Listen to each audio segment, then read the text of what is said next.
from the John C. Hench Production Arts Studio in Peoria, Illinois, VideoMax Limited presents Midstate Magazine with your hosts, Dawn McClure and Marcella Gillen. The news with Gerard Taylor and Haley Fichter. And the Midstate reporting team. Sports with Brett Travalis. Brandon Johnson is on the beat. Shane Fryer takes us about town. Get Real with Bob Hallberg. Let's Eat with Simone Buckner. We go in the spotlight with Savannah Jones. Street Team with Justin Restaino and Allison Barkley. Elizabeth Scoville brings us State of the Arts. I'm your announcer, Simon Daniels. Now, Midstate Magazine. Take it away, gang.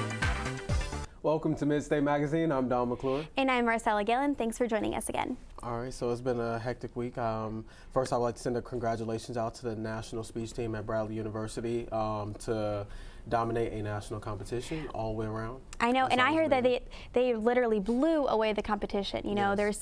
there's such a difference between the first and second place. I mean, it was just high enough standard that they always can achieve that each year. They did amazing, and also, you know, coming back, the flood that's happening in Peoria. Yeah, you know. just record numbers. I mean, they're they're having barges wait in nearby lock-in dams because they can't pass through, and it's stalling a lot, and businesses are being affected. And then we had recent showers that really contributed to the flooding. It's up to like 29 feet, they say right now, and also, you know, just, I guess, out to all the families and everything. Hopefully you guys get support. I also heard that the people who were helping out with Hurricane Sandy is supposed to be coming to Peoria to help out with the flood for all the victims involved. So that's a great cause right there. Yeah, it always, like tragedies, you know, the silver lining in that is that it always brings out the best in humanity, and we can really come together and it shines through. So I think that's always something positive about that anyways. That's very true. And just on a brief note also,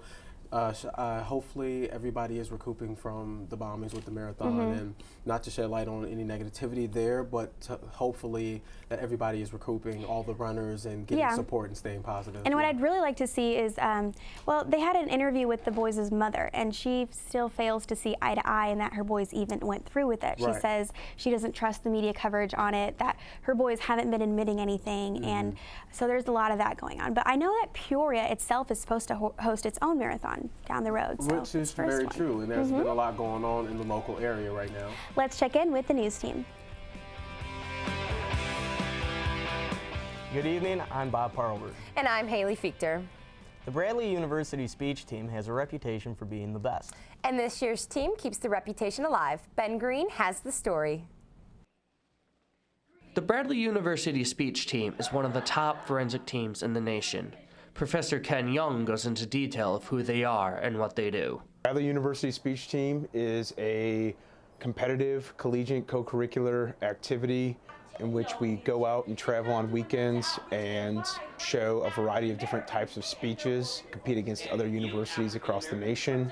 Everything from your traditional platform address of persuasion, informative type speeches, to what we call oral interpretation events, which is like competitive acting of poetry and prose and drama, and then limited preparation events, which students get a small amount of time, sometimes 30 seconds, sometimes 30 minutes, to construct a 7-minute speech. Professor Young recounts how many titles Bradley's speech team has actually won since their creation. The Bradley University speech team has won 40 national championships as a team and over 140 individual titles in the particular events. Professor Young talks about an event the BU speech team holds every year on campus. The Night Before Nationals show was for the local community, parents, recruits, and the Bradley students to showcase some of the events and speeches that we would be taking to our national tournaments. One which was last weekend, the American Forensics Association, and then the upcoming national tournament, the National Forensics Association, that we will be headed to. For more information on the Bradley University speech team, you can visit the website below. For Midstate Magazine, I'm Ben Green. Thanks, Ben. This year, Bradley University's speech team won both the NFA and AFA national championships. This is the second consecutive year the team has won both national championships. The storms may be gone, but not the effects they left behind. Peoria County Health Department is concerned about wells that may have been contaminated with floodwater. The health department is asking residents that have wells to get the water tested in order to make sure it is safe to use. If you believe that your well has had contact with any floodwater, you can get a free test kit from the County Health Department, which is located at 2116 North Sheridan in Peoria. Fighting cancer is no easy task. And many events like St. Baldrick's help raise money to find a cure. Sam Schaefer has the story. The St. Baldrick's Day event is an opportunity to give back to the community, and Mike Donovich is the chair of the St. Baldrick's Day festivities through the Pi Kappa Alpha fraternity at Bradley University. After being involved with the event since his high school days, Mike has a firm understanding of what the event is for. What it is for children who have cancer, either have it right now or they've gone through it, and then to help them with the medical expenses. And with this being a cancer research event, the funds don't all necessarily come in through fundraising. The day of, we have a barbecue on the quad, but it's mostly through donation. Among those donations are individuals who show their support of cancer research by getting their heads shaved, and to many there is a personal reasoning behind the shaved head. My grandma has had breast cancer, and it kind of tugs at my heartstrings to do the event and give back to the community. I like to put myself in that position, and I like to think there's someone from an external factor that will be there to help me too. So I just like to kind of give back to the community, give back to them. And an event such as this does not go unnoticed. The kind of thanks I get from people that are like, oh, you guys are doing such a great thing. It just kind of, it gives you a smile. Puts a smile on your face like, wow, I'm doing such a great deed. The Center for Disease Control states that cancer is the second leading cause of death in the United States behind heart disease. But with events such as this, we could be that much closer to finding a cure. For Midstate Magazine, I'm Sam Schaefer. Thanks, Sam. Now here's Brent with sports. Thanks, Ailey. The Baltimore Ravens' Rolando McClain is free from jail after being arrested in his hometown of Decatur, Alabama last Sunday. McClain, 23, was charged with disorderly conduct and resisting arrest. This is the latest arrest in a string of legal troubles for the linebacker. Last May, he was convicted of 4 misdemeanors. McClain served a 2-game suspension last year while with the Oakland Raiders for conduct detrimental to the team. The New York Yankees will be without shortstop Derek Jeter until after the All-Star break. A small crack in Jeter's surgically repaired left ankle is the latest setback in the rehab process. Yankees general manager Brian Cashman says Jeter's will not need another surgery. He also says the crack will take 4 to 8 weeks to heal. Jeter originally dislocated the ankle in Game 1 of the American League Championship Series in October. The New York Jets have traded cornerback Darrelle Revis to the Tampa Bay Buccaneers. The Jets will receive the 13th overall pick in the upcoming NFL draft and a conditional pick next year. The deal is worth $96 million. However, the deal includes no guaranteed money. The corner will be the highest paid defensive back in NFL history with the deal. Revis will also join Buffalo defensive end Mario Williams as one of the highest NFL paid players in the NFL defensively. A 4-time Pro Bowler in 6 years with the Jets, the 27-year-old Revis thanked his former team's fans for making him feel welcome. Jets general manager John Idzik says one of the biggest reasons he was traded was due to the fact that they were not able to come to an agreement on a long-term deal. That's it for sports. Back to you, Haley. Thanks, Brent. According to the Cook County Sheriff's Office, a 28-year-old man is charged with breaking into a Chicago suburban home and biting off another man's ear during an argument last Friday. Richard Vadi forced his way into the victim's home early last Friday and, during a heated dispute, leaned in and bit off half the 26-year-old victim's right ear. Authorities said the victim's girlfriend also lived in the home and all three knew each other. Firefighters responded to the scene and took the victim to the hospital for treatment. With the help of Chicago police, K-9 units found the missing part of the man's ear last Saturday near the home. Is it Mike Tyson? Sounds like it. I guess that's one way to settle an argument, though. I bet. Well, that's it for the news. I'm Brent Javalis. I'm Bob Parlberg. And I'm Haley Fichter. Have a great night and join us next week. You man. All right, thanks, news team. It's just a little bit barbaric. You know, I heard of people taking out their earrings during fights, but that's just a whole nother level. But wait, speaking of sports, we was just talking about. Yes, the Peoria Chiefs, as you may know, are in a little bit of a financial trouble, and I know they have some propositions out there for the city council to vote on, but one of the propositions is that Caterpillar buy the naming rights, and that would cost them about $2 million. Right. And then in addition, they're going to dismiss their I guess their financial debts.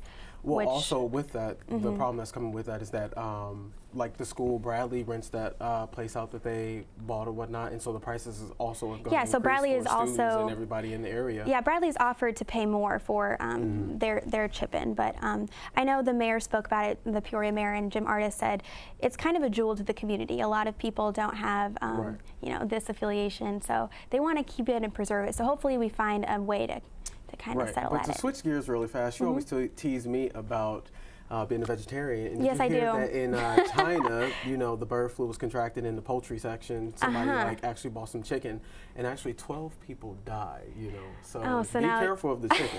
But we did have a problem with the bird flu here. But speaking of food and everything, I had some great Mexican food, and it was pretty good. But actually, you know, but was it authentic? Let's Eat team went there. Yeah. So there are many restaurants to try out in the Peoria area. And Simone has all of the details for us with Let's Eat. On this week's episode of Let's Eat, we took a more cultural approach and visited the authentic Mexican hotspot Los Jimadores. Located at 7723 North University, the restaurant definitely creates a terrific Mexican atmosphere the moment you walk in. Owner of Los Jimadores, Jose, explains what it is exactly that makes his restaurant authentic.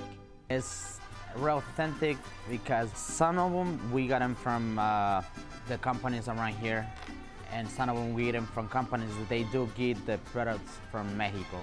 We couldn't have been happier with our oh-so-addicting appetizer, the queso fundido and the guacamole.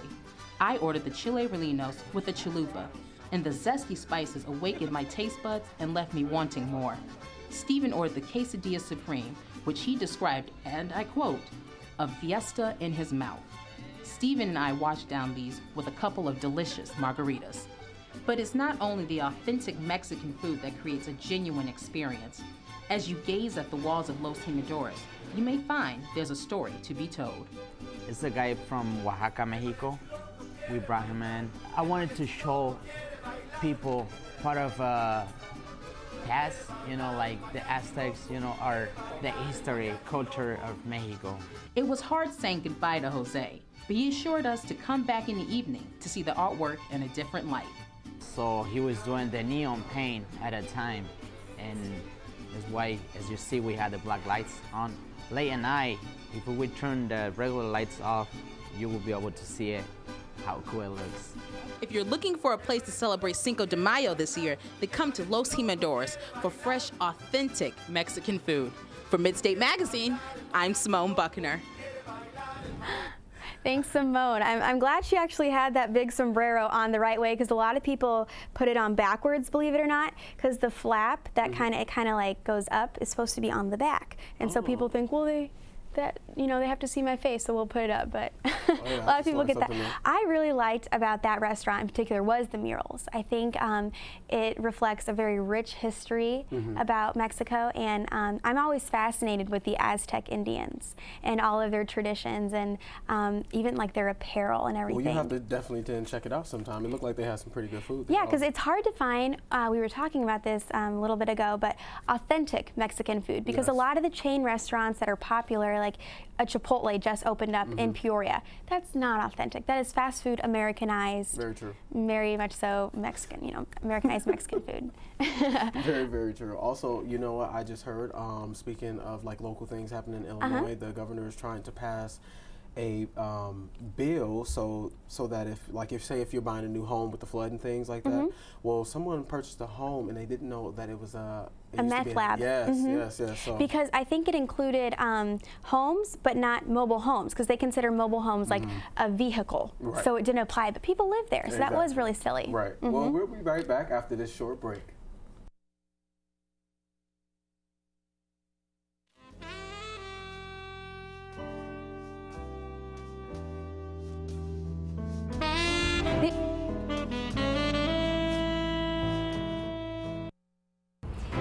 Clear River is one of our area's greatest resources, but it's facing problems. Throughout the years, water runoff has pulled soil down to the river, causing the sediment to build up, which is why today we see the river as being shallow. These effects are already hurting fish that require deep water habitats in order to survive, but you can help. Collecting rainwater in rain barrels helps prevent erosion, as well as planting prairie grasses in your lawn to keep soil in place as water drains. And picking up litter when you see it doesn't hurt either. For more information and ways to get involved, please visit www.bradley.edu/Center for STEM Education and click on River Action League.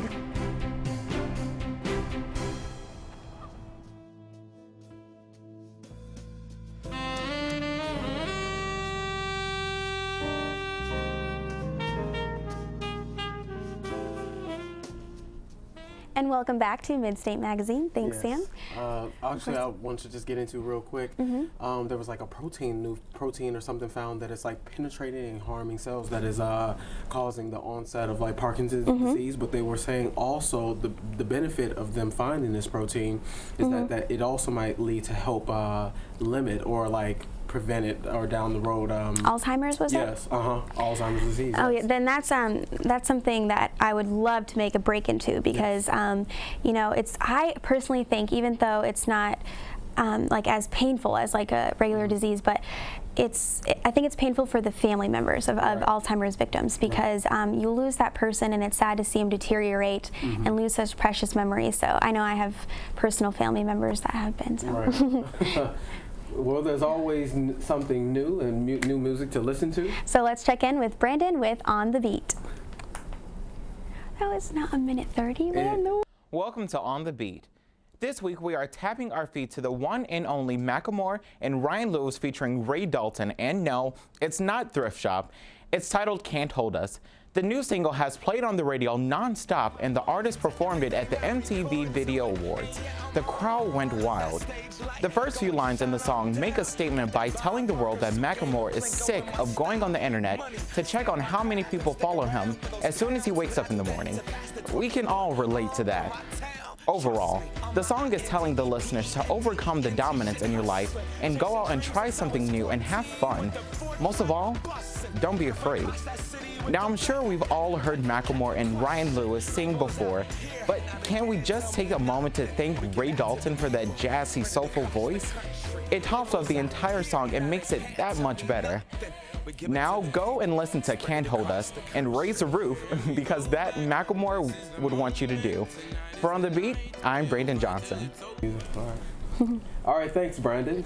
Yeah, well, we did have a local Peoria, like students in the community, put on a fashion show that kind of advocated purchasing your clothes from, that were gently used from thrift shops or borrowing, so you don't have to fall into that whole. Right, and we also had a local band, right, come or something like that. What's yes, the band Perry actually came and performed on, I think sometime last week, and they did a show for the students at Bradley University and the community members of Bradley, and everybody seemed very happy with them. I think they themselves are a band that is strictly family members, so they're all related. And with the band out there playing and supporting a lot of students, right now, graduation is approaching and people are trying to make graduation plans and stuff like that. And so I'm pretty sure, we'll see coming up with our street teams, they're asking graduation questions and what our students expect and what's expected of them. So that should be a good time and whatnot. Yeah, graduation can be scary. I know just finding a job, and here in Peoria, Caterpillar is laying off 60 people in positions. So that kind of hit. Yes. And that's like not talking about the people that have been stalled going into work with the flooding. Right. So that's kind of scary. I know that their quarterly earnings were down, but that was predicted. Yes. So we'll see what these students do. Well, thanks, Brandon. All right, graduation can be a very exciting time for college students. So let's see how prepared Bradley University students are for graduation with Street Team. School's coming to an end, and we're going to ask our Bradley students what they expect once they graduate from college. After graduation, what 3 things will you never have or do again? Ooh, I'm not going to have a meal plan. That's one. I'm really going to miss a meal plan once I graduate. Homework? Hopefully, I will not have to ever study or go into a college library ever again. I won't get to do this. Film you guys every day. After graduation, what is the #1 thing you are expected to do? To be self-sufficient, to be able to take care of myself. I'm not the masses. I am not the masses. Repay all my student loan debt. Go to grad school? No. Find a place to live? No. Move back home? Pay back loans. Oh, I'm going to grad school. I don't have to worry about that anytime soon. Okay. So as graduation is approaching fast, some of our college students realize that life won't be as easy as they thought it was once they graduate from college. From Midstate Magazine, I'm Don McClure. Another job well done, Don. Look at you. I know I always have to run out there and like hassle the students down. I think I even tackled one at one point. Okay, so you were why the security was called to Bradley University the other day. They did report a male. Okay, yeah, that would make sense. But I think that's a good topic to cover. I think a lot of students are really scared off entering the job market anymore, and only about 1/3 of our population has college degrees. Right. But you know, all of our jobs that don't require further education are being exported overseas. So that's always a scary thing. I mean, I guess with the job market and everything that's going on, the reason why we kind of went towards that is because so many people, seniors, are graduating from Bradley, and here is such a small community within Peoria, and a lot of the Peoria natives like to see the students do well and get out there. But it's definitely something that needs to be talked about, and where people are, how they're going to transition into after college. So yeah, and I think looking at college expenses from when even our parents went to college to now, and then I can't even imagine how much it's going to cost to further your education down the road. I mean, there needs to be more done with trying to help subsidize student debts, and even just expenses like their books and looking at different places. So, well, Liz always has something interesting to show us. Let's see who she has in the studio this week.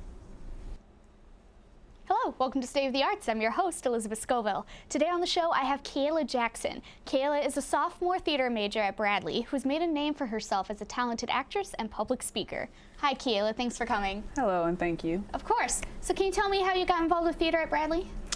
Yeah. How did I get involved? I came to Bradley because of the lovely speech team, to be honest. And I was like, what am I going to study in school? Because I'm not really good at anything else other than I think I'm a good performer. Yeah. So I was like, I should study theater. And then it just took over my life. And I'm not complaining. What's your favorite thing about acting and speaking to a crowd? I've always been kind of shy, believe it or not. And like interpersonal conversation is kind of difficult for me. Yeah. But like I've always been more comfortable, like, getting something together and presenting it to people. And I don't know, it's become less about me and more now about being a voice for somebody else. I was always shy, so when I got to play characters who would say things that I would never get to say, I don't know, that's a lot for me. That's really nice for me. And you know, it's my understanding that you write your own stuff too, and that's what you're going to be performing today, right? Yeah. Oh, poetry. Yeah. Oh, you wrote a poem, a spoken word poem? Yes. Nice. Spoken well, word. Hey, whenever you're ready, take off your lav mic and show us what you got. Yeah. Okay.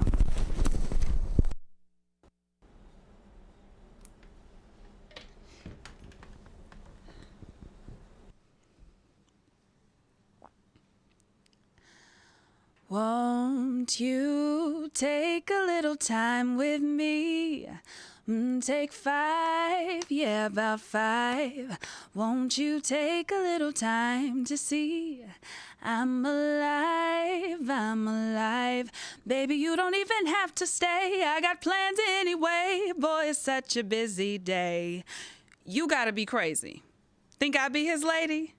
His lines truly do faze me, and his words persuade me to view him another way. Mind if I set aside what the others all say? We got the time, we'll change the rules today. Today, we'll take 5. In this 5, we'll learn 5 things about each other. Sit down on the grass beside one another. 10 fingers will lock as 2 heads cock to get a better glimpse of the lips wishing to touch. Wishing so much this 5 was longer. Gaze and grow stronger as the words run low. We'd imagine how fast this 5 would go, but today this 5 grows slow, 'cause enjoying it we are together. Treasure not the minute, but every moment goes unwasted. We've paced this in the time it takes to grow. We've placed this. In this 5, we memorized exactly each other's faces. We felt no need for small talk. We got down to the basis. Basically, what you mean to me cannot be replaced, and I know not that much about you, but this 5 definitely traces where your heart is. How far is this 5 gonna take us? Today we can't say. We'll need more 5s to make this an unbreakable bond. We see beyond the time it takes to bake this cake or call us onions, 'cause like Shrek says, we all got layers. So to unravel them and to get to each other's internal stitching, we gotta respect each other's time. Keep in mind our very mission. All we need is 5. Oh, Kayla, that was wonderful. And you wrote that yourself? I did. Oh, well, thank you so much for sharing that with us, and I wish you the best of luck. Thank you for watching. That's all the time we have for this week. For State of the Arts, I'm Elizabeth Scoville. All right, thanks, Liz. That was a great performance. That was definitely unique, and she had that to offer us. But I know there's been a law being proposed. It's called Lemons Law. Yeah, Lemons the Lemons Law. I wonder if that stands as like an acronym. I'm not really sure. Yeah. But basically, it's kind of a backup plan if pet owners don't want or end up not being satisfied with their pets. Yeah. So either, I guess, if you can either adopt. So say if you have to give up your pet and somebody adopts it, you can like buy it back, or if you have to give it back, I guess, to the pound, or if you don't want the dog anymore, you can like sell it. You know, it's funny because my family, we live on a farm, like in the country. Mm-hmm. So we mostly have outdoor dogs, and ours passed away like years and years ago. But recently, my dad brought home a Shih Tzu puppy, and I'm a cat person personally, and a Shih Tzu puppy is about this big, and it was an indoor dog. I'm not kidding you, Don. We lasted 4 days, and we had to sell it. I don't understand. Like, we would be one of those ideal candidates for advocating that law, because that puppy would just bark. It would pee on itself. It would get so excited it wanted belly rub, so it would shoot up like this. You give it the belly rub, and then it was like a small child. It needed diapers. I'm just not a dog person. So you just give your family away? You know, dogs are supposed to be like your family. It was not. I mean, it was cute when it was bathed, but other than that, no. Okay, how about we switch notes? Also, we have a Relay for Life, like at ISU, where they raise $60,000 and they're trying to raise twice that amount. You know, I think relays are always kind of fun. It's for the cancer awareness. Absolutely. Yes. And I wanted to do it actually, but I just didn't have the time. So I was just like, you need to make time. It's for a great cause. I know. It is. It's great. You run within teams and stuff like that. It's always great to just contribute to society. Yeah. Well, that's all the time we have this week from Midstate Magazine. I'm Don McClure. And I'm Marcella Gillen. Have a great night and join us next week.